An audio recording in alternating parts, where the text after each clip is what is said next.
नमस्कार दोस्तों, स्वागत है आप सभी का आशा ट्रस्ट के YouTube चैनल आशा एजुकेशन में। दोस्तों, सी प्रोग्रामिंग लैंग्वेज की इस वीडियो सीरीज का ये 12वां वीडियो है। इस वीडियो सीरीज में हम सी लैंग्वेज को बहुत ही आसान तरीके से सीख और समझ रहे हैं। इस वीडियो सीरीज को यूनिवर्सिटी तथा बोर्ड एग्जाम्स की तैयारी करने वाले सभी स्टूडेंट्स देख सकते हैं और इससे सी लैंग्वेज के बारे में बहुत कुछ चीजें सीख सकते हैं। तो चलिए शुरू करते हैं। दोस्तों, इससे पहले वाली वीडियोस के अंदर हम लोगों ने steps of programming, algorithm flow chart, C tokens, data type conversion, input output function और सी लैंग्वेज के जो प्रोग्राम का स्ट्रक्चर है और इसके साथ साथ में सिंपल प्रोग्राम्स, कंडीशनल स्टेटमेंट्स और कंडीशनल प्रोग्राम्स, इन सब के बारे में हमने चर्चा कर ली है।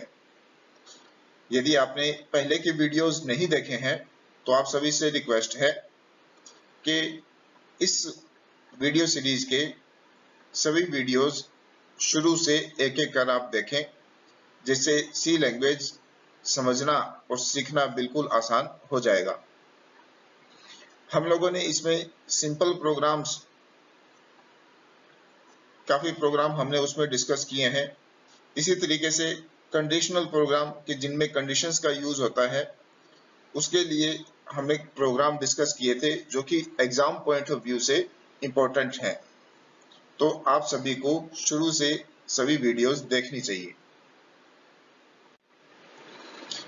ये जो वीडियो है, इस वीडियो के अंदर भी हम लोग कुछ प्रोग्राम डिस्कस करेंगे जो कि लूपिंग स्टेटमेंट से रिलेटेड है। एक प्रोग्राम जिसमें कि अपने काउंटिंग प्रिंट करवाएंगे 1 to 50, एक में हम लोग नेम प्रिंट करवाएंगे 50 टाइम्स, किसी भी संख्या का पहाड़ा यानी टेबल, काउंटिंग टेबल प्रिंट करने के लिए हम प्रोग्राम बनाएंगे और इसी के साथ साथ किसी भी संख्या का फैक्टोरियल कैलकुलेट करने के लिए हम इसमें प्रोग्राम डिस्कस करेंगे। तो चलिए आगे बढ़ते हैं। फर्स्ट क्वेश्चन हमें दिया गया है, write a program to print counting 1 to 50। अब क्वेश्चन में हमें क्या कहा गया, अभी 1 से 50 तक काउंटिंग यानी कि गिनती प्रिंट करने के लिए प्रोग्राम बनाइए। इससे मिलता जुलता क्वेश्चन हमने शुरू के वीडियोस में डिस्कस किया था, जब हम लोग एल्गोरिदम और फ्लो चार्ट के बारे में पढ़ रहे थे। उसके अंदर हमने सेम यही क्वेश्चन के लिए एल्गोरिदम और फ्लो चार्ट बनाए थे। अब वही क्वेश्चन, उसी क्वेश्चन के लिए हम लोग प्रोग्राम बनाएंगे। अब एक सिंपल तरीका है, जैसा कि क्वेश्चन में दिया गया है उसके अनुसार, कि प्रिंट काउंटिंग 1 to 50, तो हम अपने प्रोग्राम में प्रिंटफ स्टेटमेंट को 50 बार लिख दें, जिससे कि वो एक एक वैल्यू को हर प्रिंटफ स्टेटमेंट में प्रिंट कर दे। लेकिन इस तरीके से ये बहुत ज्यादा कॉम्प्लेक्स और टाइम कंज्यूमिंग हो जाएगा। तो इसकी बजाय हम लोग क्या करेंगे कि लूपिंग स्टेटमेंट का यूज करेंगे। तो चलिए देखते हैं किस तरीके से हम इसका प्रोग्राम लिख सकते हैं।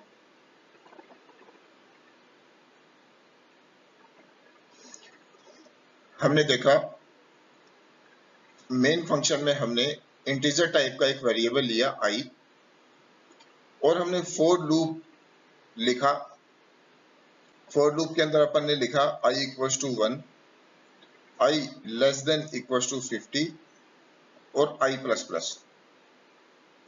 और इस फॉर लूप के अंडर में एक हमने प्रिंट स्टेटमेंट लिखा जो कि i की वैल्यू को प्रिंट करता है। तो इस तरीके से हमारा जो प्रोग्राम है ये 1 से 50 तक की काउंटिंग प्रिंट कर देगा। दोस्तों, फॉर लूप कैसे वर्क करता है ये हम पहले भी डिस्कस कर चुके हैं। एल्गोरिदम फ्लो चार्ट के दौरान भी हमने इसको डिस्कस किया था और हमने जब लूपिंग स्टेटमेंट्स और उनके सिंटैक्स जब देखे थे, सीखे थे, उस दौरान भी हमने इसकी वर्किंग को डिस्कस किया था। मैं आपको फिर से एक ओवरव्यू दे देता हूं।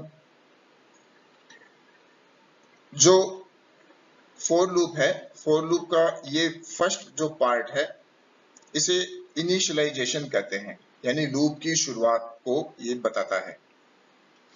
लूप का ये जो सेकंड पार्ट है, ये सेकंड पार्ट कंडीशन कहलाता है, यानी लूप कहां तक चलेगा, इससे हमें यह पता लगता है। फिर हमने लिखा i++, ये लूप का तीसरा पार्ट है।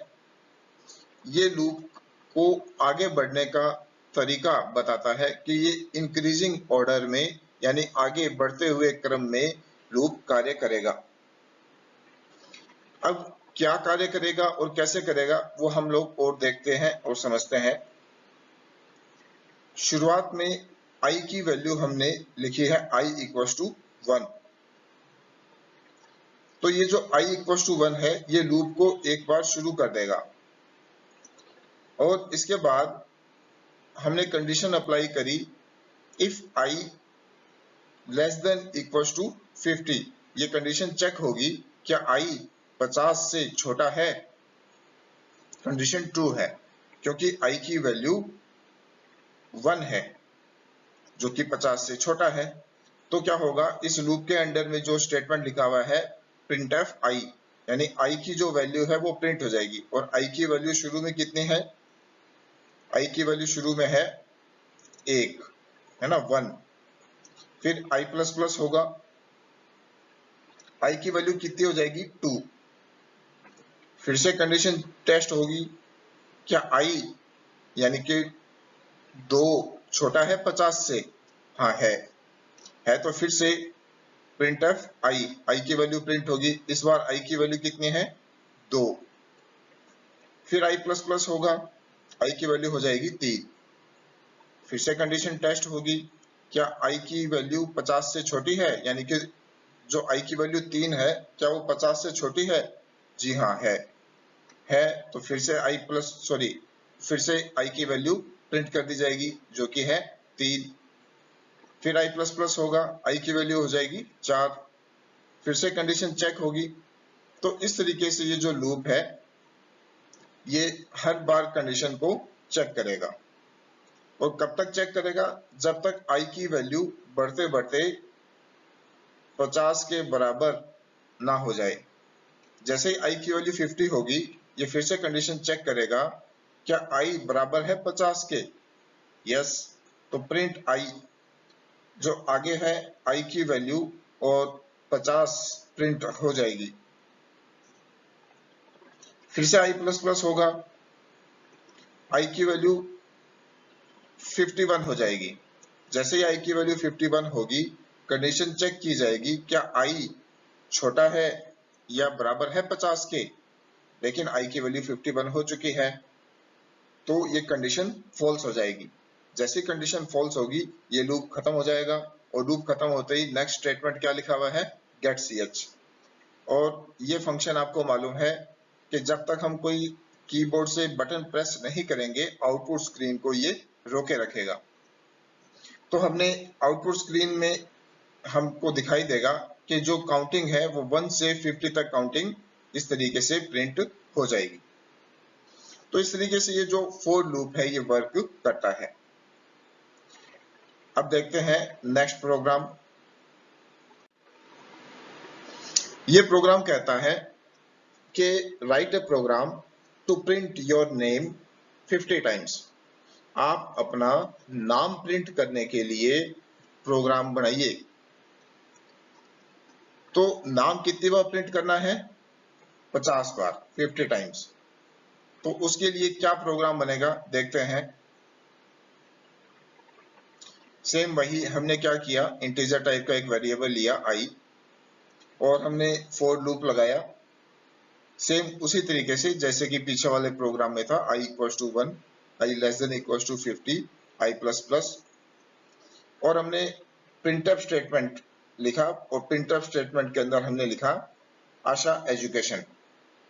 तो आप अपना नाम यहाँ लिख के और प्रिंट करवा सकते हैं। तो 50 बार आपका जो नाम है वो प्रिंट हो जाएगा। अब यहाँ देखने और समझने वाली बात यह है कि पीछे वाले प्रोग्राम में जैसा कि हमने देखा उसमें आई की वैल्यू प्रिंट हो रही थी और यहाँ पर वैल्यू प्रिंट होने की बजाय नाम प्रिंट करवाया जा रहा है। इस तरीके से जो लूप है, लूपिंग स्टेटमेंट का यूज करके हम अपने कार्यों को रिपीट कर सकते हैं। जैसा कि आपको बताया गया था, लूप क्यों यूज किए जाते हैं? जब भी हमें कार्यों को रिपीट करना होता है या किसी प्रोसेस को रिपीट करना होता है तो हम लोग लूपिंग स्टेटमेंट का यूज करते हैं। फॉर लूप का यूज कब किया जाता है?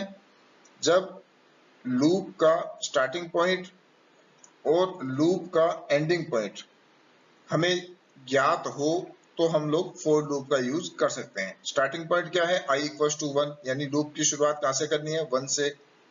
एंडिंग पॉइंट क्या है? i less than equals to 50, यानी लूप कहां पे खत्म करना है? 50 पर। इसलिए हमने यहाँ पे फॉर लूप का यूज किया। यही सेम वर्क हम लोग व्हाइल लूप का यूज करके भी कर सकते हैं। अब दोस्तों एक और आपको चीज बताता हूं कि ये तो क्वेश्चन था कि write a program to print your name 50 times. अब 50 टाइम की बजाय क्वेश्चन में यदि आपको ऐसा दिया गया है कि write a program to print your name 5000 time, तो 5000 टाइम यदि आपको नाम प्रिंट करवाना है या कोई भी काम रिपीट करना है तो हमको सिर्फ इतना चेंज करना है कि हम यहाँ 50 की जगह और 5000 लिख देंगे और हमें कोई भी चेंज करने की जरूरत नहीं है। और जैसा कि हमने इसको चेंज किया है उसके अनुसार जो नाम हम प्रिंटफ स्टेटमेंट में लिखेंगे वो 5000 बार प्रिंट हो जाएगा। तो कहने का मीनिंग क्या है कि हमने सिर्फ एक वैल्यू चेंज करी, उसके बेस पे जो लूप है वो अपना वर्किंग चेंज कर देगा, अपना वर्किंग जो है वो परफॉर्म कर देगा। अब देखते हैं नेक्स्ट प्रोग्राम। साथियों, ये जो क्वेश्चन दिया गया है, print table of A given number, किसी संख्या का पहाड़ा यानी टेबल प्रिंट करने के लिए प्रोग्राम बनाना है। ये प्रोग्राम बहुत ही ज्यादा इंपॉर्टेंट है एग्जाम पॉइंट ऑफ व्यू से। ये कई बार एग्जाम में, यूनिवर्सिटी एग्जाम में और बोर्ड एग्जाम में ये क्वेश्चन पूछा जाता है। एकदम इजी है, हम कोई भी नंबर इनपुट करेंगे और उस नंबर के अकॉर्डिंग उस नंबर का जो टेबल है, उसका जो पहाड़ा है वो आउटपुट के रूप में प्रिंट हो जाना चाहिए। तो इसके लिए प्रोग्राम देखिए कैसे लिखा गया है। शुरू में हमने 3 वेरिएबल लिए हैं इंटीजर टाइप के, n, i और t, और प्रिंटफ में मैसेज प्रिंट करवाया एंटर ए नंबर, और स्कैनफ में नंबर को रीड कर दिया। अब हमने एक फॉर लूप लगाया है i equals to 1, i less than equals to 10, यानी लूप की शुरुआत कहां से की हमने? 1 से, और लूप कहां तक चलेगा? 10 तक। क्योंकि कोई भी संख्या हो उसका जो पहाड़ा है, उसका जो टेबल है, हम लोग 1 से शुरू करके और 10 तक उसको रीड करते हैं, 10 तक उसको पढ़ते हैं। तो इसीलिए हमने लूप 1 से 10 तक चलाया है। और इसमें हमने प्रोसेस क्या की है, देखिए ध्यान से, n इंटू आई, और जो n इंटू आई की वैल्यू है वो t में स्टोर हो जाएगी, और हमने नेक्स्ट स्टेटमेंट में t की वैल्यू को प्रिंट करवा दिया है। अब देखिए ये कैसे फंक्शन वर्क करेगा, ये फॉर्मूला ये कैसे वर्क करेगा। देखिए हमने लिखा n इंटू आई। सपोज कीजिए कि जो n की वैल्यू इनपुट की गई है, n की वैल्यू इनपुट की गई है 7। जैसे ही लूप शुरू होगा, लूप में i की वैल्यू है 1, और n की वैल्यू है 7, तो 7 1 जा 7 और जो t है, t में वैल्यू आएगी 7, वो प्रिंट हो जाएगी। फिर इसके बाद में i प्लस प्लस होगा, i की वैल्यू 2 हो जाएगी। नेक्स्ट टाइम जब लूप चलेगा तो 7 2 जा 14, 14 चला जाएगा t के अंदर और t को हमने प्रिंट करवा दिया, तो ये 14 जो है आउटपुट में प्रिंट हो जाएगा। फिर से i प्लस प्लस होगा, i की वैल्यू हो जाएगी 3 और 7 3 जा 21 और 21 जो है वो वैल्यू चली जाएगी t में और t को हमने प्रिंट करवा दिया। फिर i प्लस प्लस होगा, i की वैल्यू 4 हो जाएगी, 7 4 जा 28 और t की वैल्यू को हमने प्रिंट करवा दिया। तो इस तरीके से जो ये लूप है 10 बार लूप चलेगा और जो हमने नंबर इनपुट किया था 7, उसका जो टेबल है वो प्रिंट हो जाएगा। तो इस तरीके से जो ये क्वेश्चन है ये वर्क करेगा। जैसा कि आपको मैंने बताया, एग्जाम के पॉइंट ऑफ व्यू से ये एक इंपॉर्टेंट क्वेश्चन है। आपको समझ में नहीं आया है तो वीडियो को रिवाइज करके फिर से आप इसको देख लीजिए, एकदम इजी है। जैसे हम बचपन में टेबल पढ़ते थे, 7 1 जा 7, 7 2 जा 14, 7 3 जा 21, 7 4 जा 28, सेम उसी तरीके से ही हमने ये फॉर्मूला यहाँ पर लिखा है और इसी फॉर्मूले से सारी कैलकुलेशन होके हमने जो t की वैल्यू है उसको प्रिंट करवाया है। अब ये कैलकुलेशन और ये प्रिंटिंग, इन दोनों को हमने लूप के अंदर लिखा है, यानी कि हम कैलकुलेट करके और फिर उसको प्रिंट भी करवा रहे हैं। तो अब देखते हैं अपना नेक्स्ट क्वेश्चन। तो साथियों देखिए, इस क्वेश्चन में हमसे क्या पूछा गया है। ये क्वेश्चन कहता है कि calculate factorial of A given number. किसी संख्या का फैक्टोरियल ज्ञात करने के लिए प्रोग्राम बनाना है। अब फैक्टोरियल किसे कहते हैं?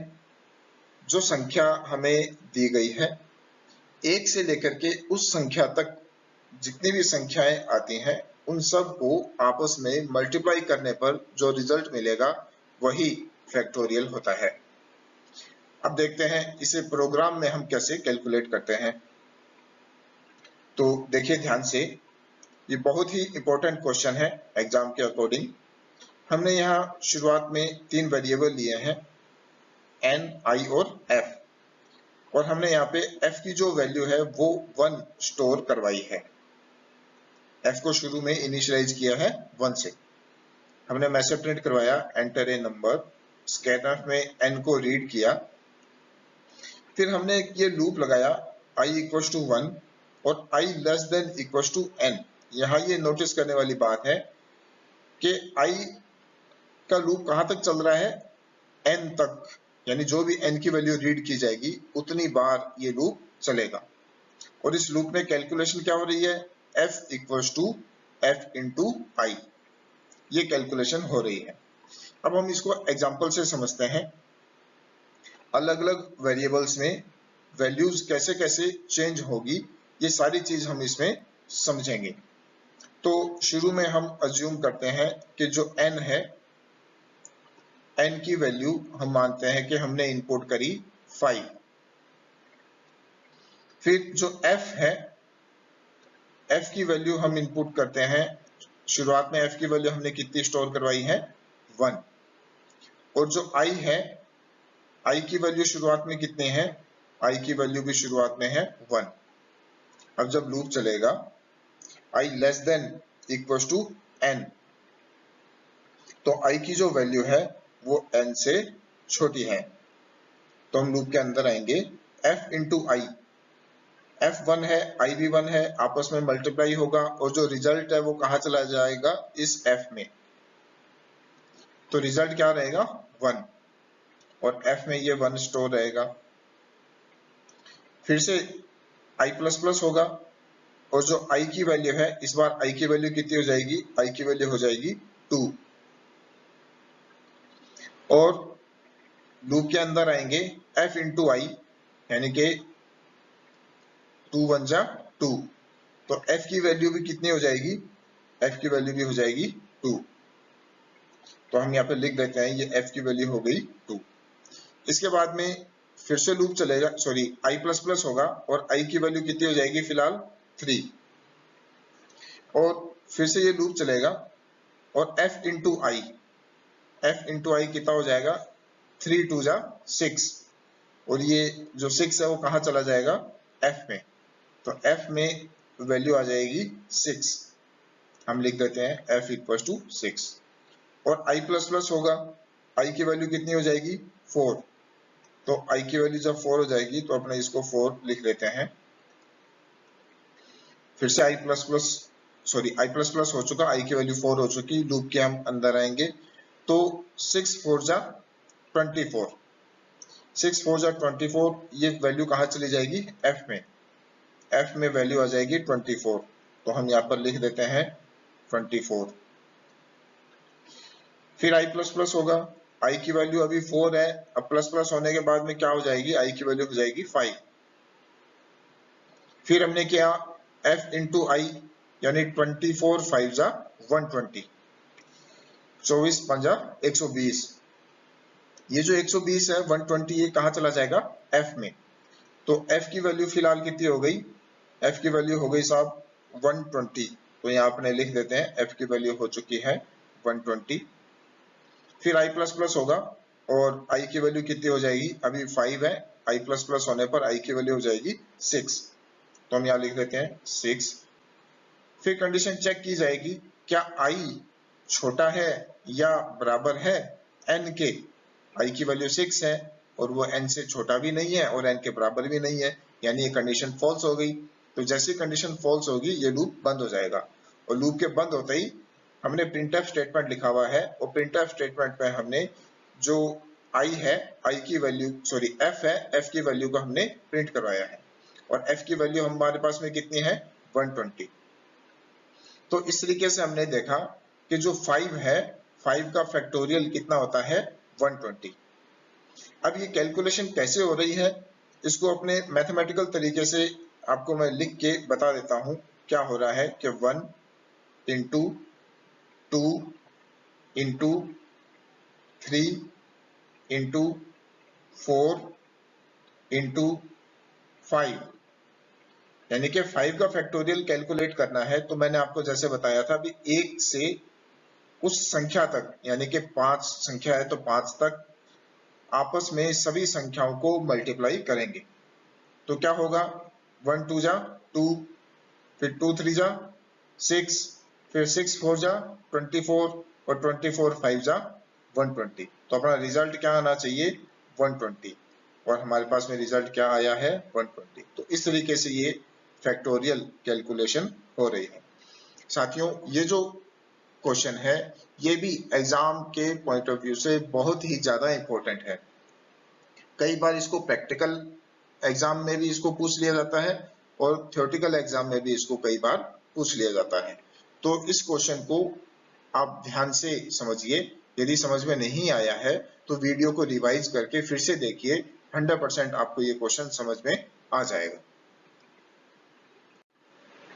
तो इस तरीके से दोस्तों हमने देखा फोर लूप के हमने अलग अलग वैरायटीज को हमने डिस्कस किया और हमने अलग अलग प्रोग्राम इसके लिए बनाए। नेक्स्ट जो वीडियो रहेगा उस वीडियो के अंदर भी हम कुछ और जो लूपिंग स्टेटमेंट से रिलेटेड जो प्रोग्राम्स हैं उनको हम डिस्कस करेंगे। तो आज के लिए इतना ही। आप सभी का वीडियो देखने के लिए बहुत बहुत धन्यवाद। वीडियो को लाइक कीजिए, शेयर कीजिए और चैनल को सब्सक्राइब कीजिए और साथ में बेल आइकन को भी दबाइए ताकि हमारे द्वारा कोई भी नया वीडियो यदि पोस्ट किया जाता है तो तुरंत आपके पास में नोटिफिकेशन पहुंच जाएगा। Thank you.